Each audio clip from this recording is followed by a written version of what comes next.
Hey, what's going on, guys? This is JLV86 again. I'm here with another video. I wanted to talk to y'all about body armor, as well as I picked up a light today. It's a really cheap, I say cheap light, it was a very inexpensive light.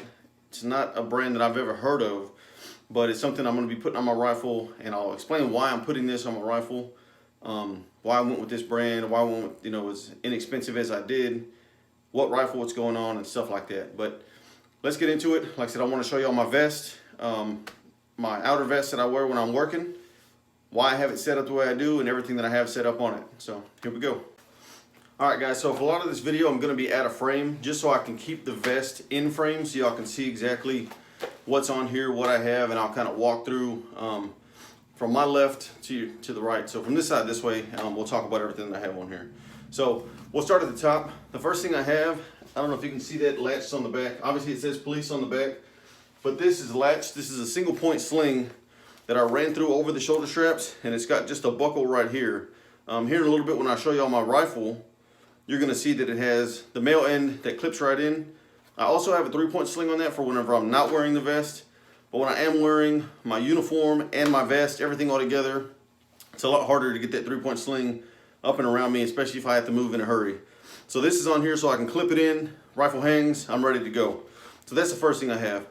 Underneath here, you'll see I have my blood type, and then I just have a blue line flag. On this side, I normally have my department badge just to show who I'm, with whenever I'm out working. But since I do not represent my unit or my department, I don't have it on here right now. The other thing I have is I have a pin here. This is a Smith & Wesson. It's the tactical pin. So on one end, it has the window brake, and then you can unscrew it. And then on this end, it has a pin for whatever reason if I need to take notes or jot something down. But I just like having that because, like I said, it does have that window brake feature. I don't have to sit there and start digging around on my belt and doing everything. It's already right here, right up front. So, see if we can get that back in. So now that that's out of the way, the other obvious thing is I have AR magazines here. I don't have magazines inserted in the rifle just for safety reasons. When we talk about my rifle here in a minute, but normally I have PMags and I have the little attachment to where I hold 2 PMags side by side. So I have 60 rounds already on the rifle. Then I have an additional 30 rounds here.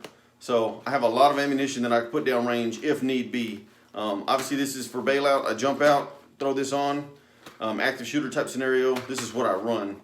The other thing that I run is I have sets of handcuffs up here in the front. Now on my belt, my duty belt, I do carry 2 sets of handcuffs behind my back. It's not too hard to get to when I'm moving around, but sometimes I do wear this vest in ununiformed operations. So these help out whenever I don't have my duty belt on. I can't just roll to those handcuffs in the back. I just keep sets of handcuffs in here. These are just everyday Smith & Wesson handcuffs. Nothing special about those. So on this side, I have a pouch here for my radio. Like I said, sometimes I do run this vest outside of my uniform. So when I do, I'm able to connect my radio here, have the strap going around the back, and I'll just clip my mic up here to the front, and I can talk that way.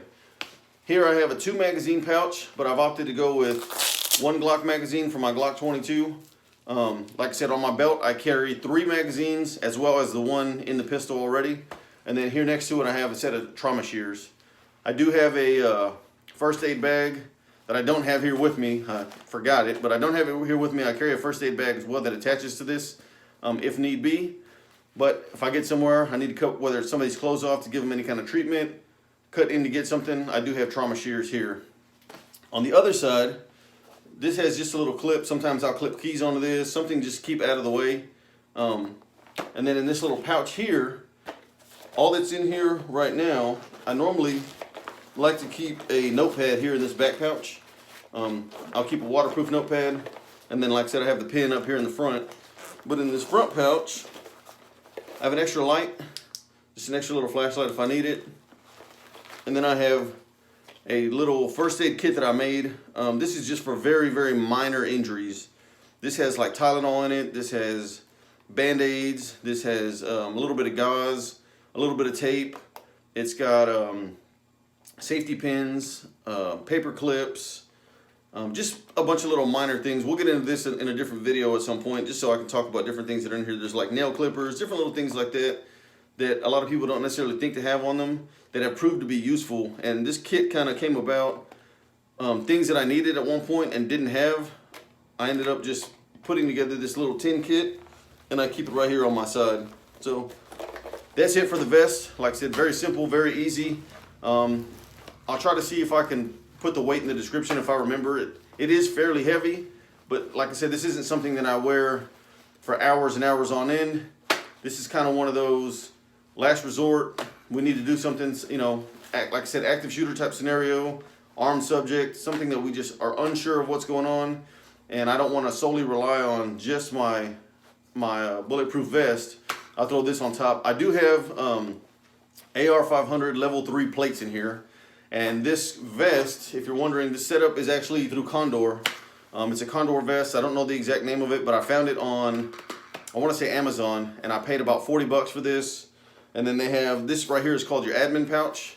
I found this admin pouch that has the adapters for these 3 magazines on eBay, and I paid about 15 bucks for that. But like I said, I do have the AR 500 level 3 plates.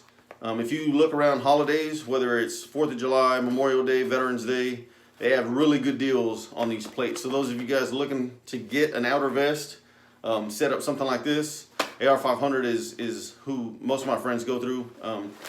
Awesome deals, awesome product. So if you have any questions, comment down below. Here we're gonna move on to the pistol, or I'm sorry, the rifle, and I'll show you what we're doing with that. All right guys, so like I talked about, this is my duty rifle. Nothing special about it. Very stock, very minimal. I didn't feel like I needed to change a lot. I was in the military, so I did use iron sights, so I'm pretty proficient with iron sights, so I didn't feel necessary to throw a red dot on this and everything else. And what you have to understand about this rifle is this is thrown in the trunk, thrown out. I mean, I take care of it, but I don't baby it. This does get tossed around a lot. So this is a working rifle. This isn't, you know, something I keep in a safe and it only comes out once a year and I got to make sure there's no scratches. Like this thing gets used, it gets beat up, it gets thrown around. It is clear, obviously no magazine inserted. But like I said, this is a working rifle. Here recently, a buddy of mine gave me this little, it's like an M-LOK attachment with a Picatinny adapter that goes on the bottom. And then I just put these little adapters kind of a little bit smoother on my hand while I'm holding it. But that's really the only upgrade that I've done, as well as adding this light. Now, I added this light, and it's a really nice light. If you watch my video on my AR pistol, I have a Hardened Arms 7.5-inch barrel AR pistol, and this is the same exact light that I run on that pistol. It was an awesome light, and after I ran it on that pistol, I was like, well, that's a perfect light, I'm gonna run it on this. Well, I run it on this, and I've had no issues with the light, so there's nothing against the light itself. Now, the issue that I ran into the other day was, I hurt my thumb the other day, and while I was holding this rifle, I normally keep my thumb right here, and I push it, and right now I can turn it on. There's the 3 modes, bright, dim, and strobe. But the other day, my thumb, I couldn't put any pressure forward. So I was out, and I needed my rifle, and I was walking around, and I was trying to push that light over and over on my thumb, with my thumb, and it just wasn't working, wasn't happening. I was having to readjust my grip, use my index finger, and I'd never had that issue before in years and years of military, law enforcement. Never had that issue, but the one time that I had the issue, it was a big issue, and I felt it. So today, what I did was I found this light. I wasn't looking for it, I just happened to run into it, and I found this. This is a JobSmart Pro Series. It's a 360 lumen, not the brightest, but a lot of what I do is clearing houses, clearing buildings, stuff like that, so it's fairly close quarters. Now, this is a lot bigger light as far as front to back than the other one, and the other one actually is brighter, if I remember correctly. But what this one has, it's a little pressure switch. Now, I know what you're thinking, why would I buy this, and why would I not just get a bigger name brand, something more reliable, something I know is going to work? Well, like I stated before, I throw this rifle around a lot. I used to have the TLR1 on my rifle, and I ended up breaking 2 of them, and I would ship them back, they'd send me a new one, ship them back, send me a new one. And Streamlight is an awesome product, but I got tired of shipping them off, getting them back, shipping them off, getting them back. I went and I found this at Tractor Supply here locally, and I found this light for $20. It was like 24 something. But if it busts, it breaks, oh well, I'll buy another one. Fairly inexpensive. It has a regular cap on the back, and it's got this little pressure switch that we're going to be mounting up here in a little bit to see how it works. Now, on this part of the video, it may end up, I'll try to wait till it's dark so we can actually go out and you can see it in the light, and I'll use a couple different lights, and I'll explain the different lumens and see how this actually works. But for this one, for work, I think this is going to work just fine. And I'm not going to run into, if my thumb is messed up, pushing the back of the light that I have on the rifle now. So we're going to get that mounted up. I'll show you what it looks like here in a minute. And then tonight, or once it gets dark, I'll go outside, we'll shine some lights, and then we'll use this one to see how it works out. And we'll kind of compare the differences, see if it's even worth anything. And then eventually I'll end up doing a update video to see how I like it at work, how I've utilized it, if I've utilized it, and if it's something that I would recommend if you want to do what I'm doing and have a inexpensive light for a rifle that is a working rifle that's going to get thrown around. Alright guys, so we got the light mounted up on the rifle that I was talking about, the work rifle, the one we were just talking about a second ago. So it's kind of hard to see here, but I zip tied the cable out of the way. The light's on there. Like I said, it is a little bit bigger, a little more bulky, but it's going to serve its purpose. Like I said, if it gets beat up, thrown around, it's kind of what we're expecting out of this light.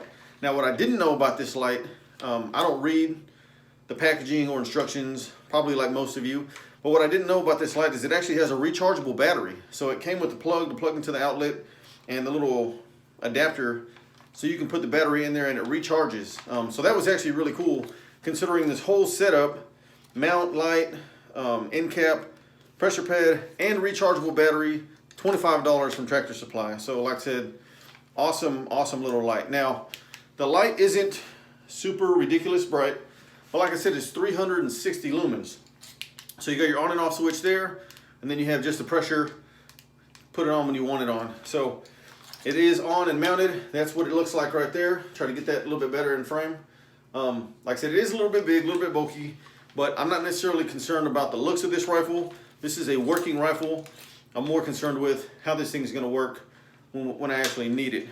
So that is done and out the way. Here in a little bit, we are going to be going outside and looking at this light in comparison to some of the other lights that I have. What I was able to do was, in the last video I talked about my Sub 2000, and all I had done to that was just a little hand stop and a pistol grip, a little rubber pistol grip on it. The light that I took off of that AR-15 actually fit on there just perfect. So what I did was I moved this little hand stop from Magpul back, and it gave me about an inch and a half of Picatinny up in the front. So I just put that on there, mounted up perfect.